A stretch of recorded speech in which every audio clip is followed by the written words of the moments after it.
Katika usingizi wako unakuta umelala, ila kwa namna ya ajabu unakuta unaota ndoto, unaona unashambuliwa mikono yako. Unashambuliwa na mikono yako, pengine unashambuliwa na mbwa au unashambuliwa na paka, unashambuliwa na simba au na chui au na nyoka. Unakuta moja kwa moja mashambulizi yanakuja kwenye mikono yako.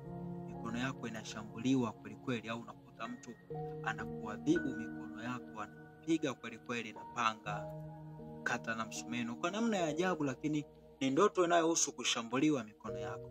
Na unajiuliza kwamba kwa nini niote ndoto nione nashambuliwa mikono yangu? Pengine ni mkono wako wa kushoto au ni mkono wako wa kulia, na inaweza pia ikawa mikono yote katika huo usingizi uliokuwa umelala, alafu ukawa unaota ndoto ya namna hiyo. Sasa ndoto ya namna hiyo inakuwa ina maana gani pale ambapo unakuwa unaota ndoto unaona unashambuliwa kwenye mikono yako wa kushoto na mkono wako wa kulia? Shalom, Bwana Yesu Kristo atukuzwe sana. Ninakusalimu kwa jina takatifu la Yesu Kristo wa Nazareti aliye hai. Ninayezungumza nawe ni kuhani Samuel Yosia. Ninaomba fuatana nami kuanzia mwanzo mpaka mwisho ili uweze kupata hekima za kikuhani katika tafasiri za ndoto na maana zake. Sasa moja kwa moja, ishara za namna hii pale ambapo unakuwa unaota ndoto unaona unashambuliwa mikono yako au miguu yako, unashambuliwa mikono yako, mkono wako wa kushoto au mkono wako wa kulia, moja kwa moja unajulishwa kuwa unavurugwa usitii neno la Mungu ili usifanikiwe kupata baraka zinazotoka katika mikono yako. Asa ishara ya namna hiyo pale ambapo unakuwa unaiota au ndoto ya namna hiyo unapokuwa unaiota, manake ni kwamba unavurugwa ulimwengu wa roho, yale maagizo ya kiungu Mungu aliyokupa au Mungu aliyokuagiza. Manake ni kwamba adui anajaribu kukuvuruga mawasiliano yako baina yako wewe na Mungu, ili lile agizo la Mungu ambalo amekupa lisiweze kutimia, lisiweze kufanikiwa, ili wewe usiweze kumiliki na kutawala katika maisha yako. Kwa ishara ya namna hiyo pale ambapo unakuwa unaiota, usione ni hali ya kawaida, manake ni kwamba adui anavuruga connection yako baina yako wewe na Roho Mtakatifu. Nasema kwa ajili gani? Kusoma kile kitabu cha Torati, Kumbukumbu la Torati na 28 na mstari wake wa 8, maandiko yanasema Bwana ataiamuru baraka ije juu yako katika gara zako na mambo yote utakayotia mkono wako, naye atakubarikia katika nchi akupayo Bwana. Sasa hapa tukirudi pointi kuu pale mstari wa kwanza, inasema itakuwa utakaposikia sauti ya Bwana Mungu wako kwa bidii kutunza kufanya maagizo yake yote ni kuagizayo leo, ndipo Bwana Mungu wako atakapokutukuza juu ya mataifa yote. Sasa ukiota ndoto ukiona unashambuliwa mikono yako, manake ni kwamba adui anashambulia, anajaribu kukushambulia na kuingizia roho ya kutokumtii Mungu, kutokumfuata Mungu, ili zile ahadi za kubarikiwa katika jambo lolote ambalo utatia mikono yako ili ifanikiwe, utakuta huwezi kupata mafanikio, kwa sababu ulimwengu wa roho ulipokuwa umeota ndoto unashambuliwa mikono yako, manake Mungu alikuwa anakuonyesha wazi kwamba kuna roho imekuingia au roho umesukumiziwa ya kutokutii maelekezo ya Mungu, ambapo au itakapotokea utatii, basi mambo yako mengi hayatakuwa yanaenda vizuri. Lakini pia ishara nyingine, unapokuwa unaota ndoto unashambuliwa mkono wako wa kushoto au mkono wako wa kulia, pia unajulishwa kuwa kuna mazingira yanayoingizwa ndani yako ya umaskini ili uwe juu yako pale ambapo unakuwa unaota ndoto ya namna hiyo. Manake kuna roho za umaskini ambazo adui anazipandikiza ndani yako. Kuna roho tunasema roho za umaskini ambazo adui au mtesi anaziingiza ndani yako ili uishi katika hali ya umaskini, ukue katika hali ya umaskini, uwe mvivu, uwe ni mtu usiyekuwa na jitihada katika kazi. Kwa sababu ndoto ya namna hiyo unapokuwa unaota unashambuliwa mikono, roho ya umaskini pia manake unasukumizwa, au roho ya umaskini manake inaachiliwa ndani yako. Kwa mujibu wa kile kitabu cha wa Misali 6 na mstari wake wa 9 mpaka wa 11, maandiko yanasema, ewe mvivu, utalala hata lini? Utaondoka lini katika usingizi wako? Bado kulala kidogo, kusinzia kidogo, bado kukunja mikono upate usingizi.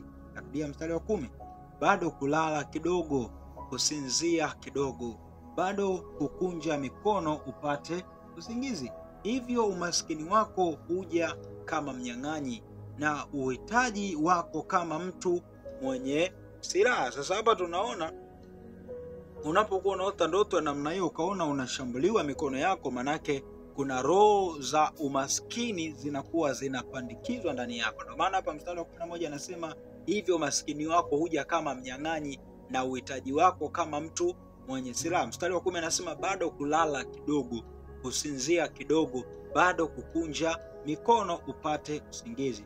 Sasa ishara ya namna hiyo ni kwamba unajulishwa kuna roho ya umaskini ambayo adui anakuwa anaipandikiza ndani yako ili uweze kuleta matokeo ya umaskini, matokeo ya kuwa mtu fukara wa mwisho. Kwa ndoto namna hiyo unapokuwa unaiona, usione tu ni ndoto ya kawaida ukaendelea na mambo yako.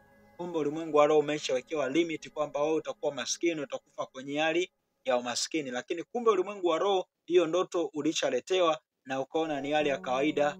Kwa hiyo ulikuwa mfanya biashara mzuri, alafu ghafla ukajikuta unaanza kuporomoka kiuchumi, unaanza kuporomoka kimaendeleo. Unajiuliza shida ni nini? Kumbe ni shida ni pale ambapo uliota ndoto ya namna hiyo. Pale ambapo uliota ndoto uliona mikono yako inashambuliwa au mikono yako ina vidonda katika mikono. Sasa ishara ya namna hiyo manake ni Roho Mtakatifu mwenyewe alikuwa anakujuza kile kitu ambacho kinaendelea katika uhalisia wa maisha yako. Lakini pia ishara ya namna hiyo pale ambapo unakuwa unaota unashambuliwa mikono yako, manake ni kwamba unajuzwa kwamba kuna mlango wa kiroho unafunguliwa kukatisha tamaa ili hadi ya Mungu isitimie katika maisha yako. Unapokuwa unaota ndoto ya namna hiyo, manake ni kwamba ulimwengu wa roho adui anakuingizia roho ya kuto kutimiza ahadi za Mungu, au anakuingizia roho ya kukukatisha tamaa ili uone kama Mungu hayupo, uone kama Mungu amekusahau, uone kama Mungu hakukumbuki tena. Lakini kumbe chanzo ni pale katika ulimwengu wa roho ulipokuwa unaota ndoto ya kushambuliwa mikono, manake adui alishakuingizia mlango wa kukukatisha tamaa ili uone kama Mungu aliyokuahidi hata yatimiza, aliyokuahidi hata yafanya. Sasa ishara namna hiyo unapokuwa unaiona, usione ni hali ya kawaida. Ni muhimu sana ukasimama katika maombi ili Mungu aweze kukufanikisha katika maisha yako. Lakini pia ishara nyingine tunasema kwamba katika usingizi wako pale ambapo unakuwa unaona unashambuliwa mikono yako, manake pia ni kwamba unajuzwa kuwa pia huduma yako ya kuombelea wagonjwa inashambuliwa ili usikue ubaki kuwa mtu wa chini kihuduma.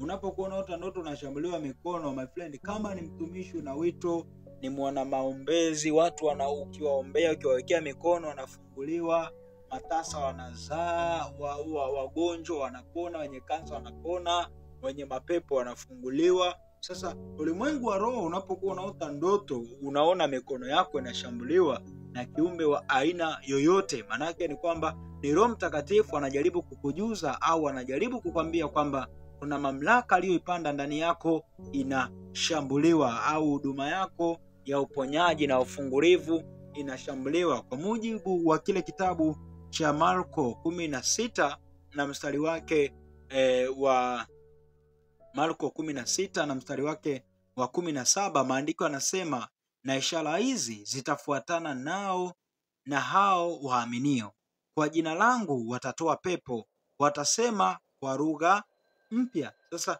ulimwengu wa roho pale ambapo unakuwa unaota ndoto unaona unashambuliwa mikono yako, maana yake ni kwamba kinachoshambuliwa ni kile kipawa ambacho Mungu amekipanda ndani yako, ni zile kalama ambazo Mungu amezipanda ndani yako. Kwa sababu ulimwengu wa roho unapokuwa unaona ishara ya namna hiyo, Manake ni Roho Mtakatifu mwenyewe anajaribu kukujuza kile kitu kinachoendelea katika maisha yako. Ni muhimu sana pale ambapo unaota ndoto ya namna hiyo, kama wewe ni mwana maombi, mwana maombezi, ukaombelea sana huduma yako, kwa sababu adui amepanga kuidhoofisha ili ukate tamaa kabisa. Kuna mwingine akaota ndoto ya namna hiyo, kwani mwana maombi akadharau, akajikuta hata hataki tena maombi, hataki tena ibada, hataki tena utumishi, kwa sababu adui alikuwa ameshambulia kile chanzo kinachomfanya awe jinsi alivyo. Sasa ishara ya namna hiyo pale ambapo unakuwa unaiona inakuwa haina maana nzuri. Ni muhimu sana ukasimama katika maombi, ukadiri na hizo roho, kuzikataa hizo roho, kuziharibu na kuzisambaratisha,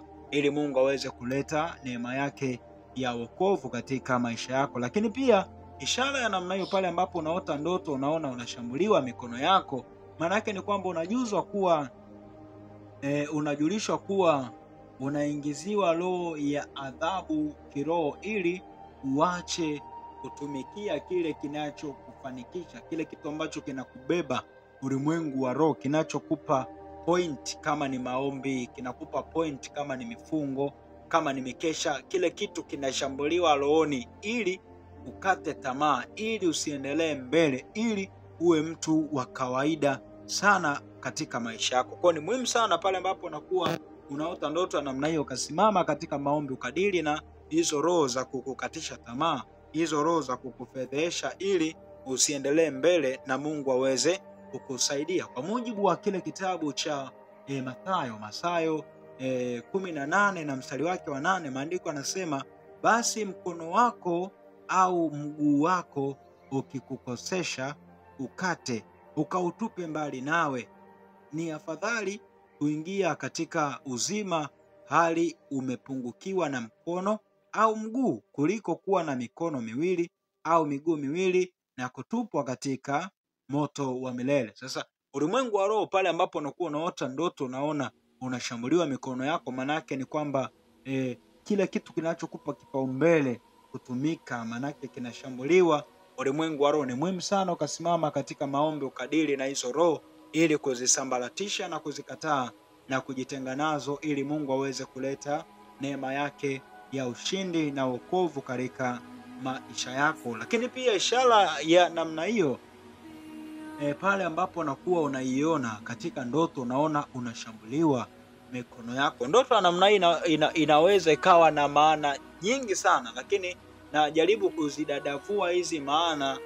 Pia Roho Mtakatifu atakushuhudia kwamba hii ndoto ambayo nimeota imelenga upande upi au imelenga ujumbe gani, na ndio maana najaribu kukupa tafsiri mbalimbali ili uelewe, na ndani yako utashuhudiwa tu kwamba hii pointi ya kwanza ni ya kwangu, au pointi ya pili sio ya kwangu, ila ya tatu aliyoongea kuhani hii ni ya kwangu kabisa. Na ndio maana analeta hizi option mbalimbali ili uweze kusimama katika maombi, ili kujinasua katika mtego wa mwindaji ambao unakufuatilia ili kukurudisha nyuma, ili kukushambulia kiroho, ili usifanikiwe. Sasa ishara hiyo hiyo pale ambapo unakuwa unaota ndoto unashambuliwa mikono yako, maana yake ni kwamba tunasema kuna mazingira ya kiroho yanaandaliwa ili kufuruga agano la baraka baina yako wewe na Mungu. Pale ambapo unakuwa unaota ndoto ya namna hiyo, maana yake ni kwamba ulimwengu wa roho unajuzwa kwamba kuna ile ishara ya kiroho au ule muunganiko wa kiagano baina yako wewe na Mungu unavurugwa, agano au patano uliloweka wewe na Bwana, manake ni kwamba linashambuliwa ili usiweze kutimiza kusudi au usikae katika utukufu wa Mungu. Kwa mujibu wa kile kitabu cha Esther 3 na mstari wake wa 10, maandiko matakatifu yanasema, ndipo mfalme alipoivunja pete yake mkononi, akampa Hamani bin Hamadath Mwagagi, adui ya Wayahudi. Sasa hapa tunaona kwamba ishara ya namna hiyo pale ambapo unakuwa unaiona ulimwengu wa roho, maana yake ni kwamba kuna agano linaharibiwa baina yako wewe na Mungu. Sasa hilo agano unapokuwa unaliona inakuwa ina maana nzuri. Ni muhimu sana ukasimama katika maombi, ukadili na hizo roho, ili Mungu aweze kukukumbuka na kuleta neema yake ya ushindi na ya wokovu katika maisha yako. Sasa ishara nyingine pale ambapo unaweza ukawa umeiota. Sasa hapa nakuja kukuelekeza mbali na hizi maana nilizozitoa, kuna mambo haya pia yanaweza yakakupata utakapoota ndoto hizi. Hasa ni mambo pia ambayo yanaweza yakakupata pale ambapo utaota hii ndoto uliyoota kwamba unashambuliwa mikono yako, kaona unang'atwa na mbwa, unang'atwa na mdudu wa aina yote, au mtu ameshika silaha anashambulia mikono yako. Hasa nyuma ya hii ndoto pia tunasema kwamba kuna roho ambayo inakupo inabebwa, ambayo tunasema kwamba ukiota ndoto ya namna hiyo pia inaweza ikawa inaashiria kwamba unapunguziwa siku za kuishi. Maana yake ni kwamba zile siku za kuishi ambazo umepangiwa na Mungu uishi hapa duniani, maana yake ni kwamba hizo siku zinapungua, au hizo siku zinapunguzwa katika maisha yako. Kwa mujibu wa kile kitabu cha Mithali 3 na mstari wake wa 16, maandiko matakatifu yanasema kwamba ana wingi wa siku katika mkono wake wa kuume, utajiri na heshima katika mkono wake wa kushoto. Kwa hiyo pia ndoto ya namna hii pale ambapo unakuwa na yota inaweza ikawa inalenga kushambulia siku zako za kuishi duniani. Maanake adui anakuwa amepanga kukupunguzia miaka ambayo Mungu amekuandalia. Siku zako zinapungua kupitia hiyo ndoto ambayo umeiota. Ndoto ni mafumbo sana. Unaweza kudharau ndoto, lakini kaja kuleta matokeo mabaya sana katika maisha yako. Lakini pia ishara nyingine pale ambapo unakuwa unaona unashambuliwa mikono yako, ni inaweza ikawa imebeba kwamba tunasema kuvurugwa viapo vya kiagano kati yako na Mungu. Manake lile agano ambalo Mungu aliahidi au alisema na wewe kwamba atalitimiza au kwamba atakufanikisha, manake ni kwamba ulimwengu wa roho, agano hilo Mungu anakudhihirishia au anakuonyesha wazi kwamba hilo agano linavunjika au linavurugika. Kwa mujibu wa kile kitabu cha Isaya 62 na mstari wake wa 8, maandiko yanasema, Bwana ameapa kwa mkono wake wa kuume na kwa mkono wa nguvu zake, hakika sitawapa adui zako nafasi yako tena kuwa chakula chao, wala wageni hawatakunywa divai yako ulioifanyia kazi. Sasa hapa tunaona kwamba Bwana ameapa kwa mkono wake wa kuume. Sasa ishara namna pale ulipokuwa umeota ndoto unaona unashambuliwa mikono yako, manake ni kwamba unajuzwa kwamba kuna agano linavurugika baina yako wewe na Mungu, au kuna patano linaharibiwa baina yako wewe na Mungu. Sasa ni muhimu sana ukasimama katika maombi ili Mungu aweze kuleta neema na madhihirisho makuu katika maisha yako, na ili kila kitu kiweze kwenda vizuri kabisa. Sasa ishara nyingine tunasema kwamba ndoto ya namna hiyo unapokuwa unaota unashambuliwa mikono yako, lakini pia ni ishara ya kuvurugika kwa ushirika unaoupata kutoka kwa Yesu. Ushirika baina yako wewe na Bwana, maana yake ni kwamba unavurugika tangu umeota hiyo ndoto. Utaanza kuona mawasiliano yako baina yako wewe na Roho Mtakatifu, utaanza kuona yanavurugika kabisa. Kwa mujibu wa kile kitabu cha Wagalatia 2 na mstari wake wa 9, maandiko yanasema kwamba tena walipokwisha kuijua ile neema niliyopewa, Yakobo na Kefa na Yohana wenye sifa kuwa ni nguzo, walinipa mimi na Barnaba mkono wa kuume wa shirika, ili sisi tuende kwa mataifa nao wao waende kwa watu wa tohara. Sasa hapa tunaona kwamba ishara ya namna hiyo kwenye ndoto yako, manake unajuzwa kwamba kuna ule ushirika au ile fellowship baina yako wewe na Roho Mtakatifu inaharibiwa, au ule muunganiko baina yako wewe na Mungu unakuwa unaharibiwa kiroho. Lakini pia ishara ya namna hiyo unapokuwa unaota ndoto unashambuliwa mikono yako, my friend, tunasema kwamba unapokuwa unaota ndoto ya namna hiyo, manake kuna ile kuvuruga au kuvuruga utoaji ambao Mungu amekuwa akitaka utoe, au kuvuruga tunasema maagizo ya Mungu baina yako wewe na yeye. Kuna ule utoaji Mungu anataka utoe, lakini ulimwengu wa roho, adui anajaribu kukuminya au kukudidimiza, ili kwamba matoleo yako baina yako na Mungu uwe ni mtu unayetoa kwa kawaida, uwe ni mtu unayetoa vitu kwa kawaida. Maandiko nasema, ukisoma kile kitabu cha Zaburi 110 mstari wa kwanza, nasema neno la Bwana kwa Bwana wangu, uketi mkono wangu wa kuume, hata niwafanyapo adui zako kuwa chini ya miguu yako. Sasa ishara namna hiyo pale ambapo unakuwa na iota, my friend, pia ombea swala la matoleo. Matoleo yako ni muhimu sana ukaliweka kwenye maombi, ili Mungu aweze kuleta neema na madhihirisho makuu katika maisha yako. Kwa ndoto za namna hiyo unapokuwa unaziota, usione ni ndoto ya kawaida. Unahitaji msaada mkubwa sana wa kiroho, unahitaji msaada wa haraka sana wa kiroho, ili Mungu aweze kukuvusha na kukusaidia na kuleta neema ya ushindi na wokovu katika maisha yako. Mungu akubariki. Lakini ukihitaji msaada wa kiroho katika channel yetu hii, namba zetu za WhatsApp ziko hapo, unaweza ukatufuata WhatsApp kwa ajili ya msaada zaidi na maelekezo zaidi ya kiroho. Niliyekuwa nawe mwanzo mpaka mwisho wa kipindi hichi ni Kuhani Samuel Yosia. Mungu akubariki, Mungu akutunze. Jambo la kuzingatia, usisahau kusubscribe channel yetu hii. Ninakutakia wakati mwema. Shalom shalom, Maranatha. Asante sana.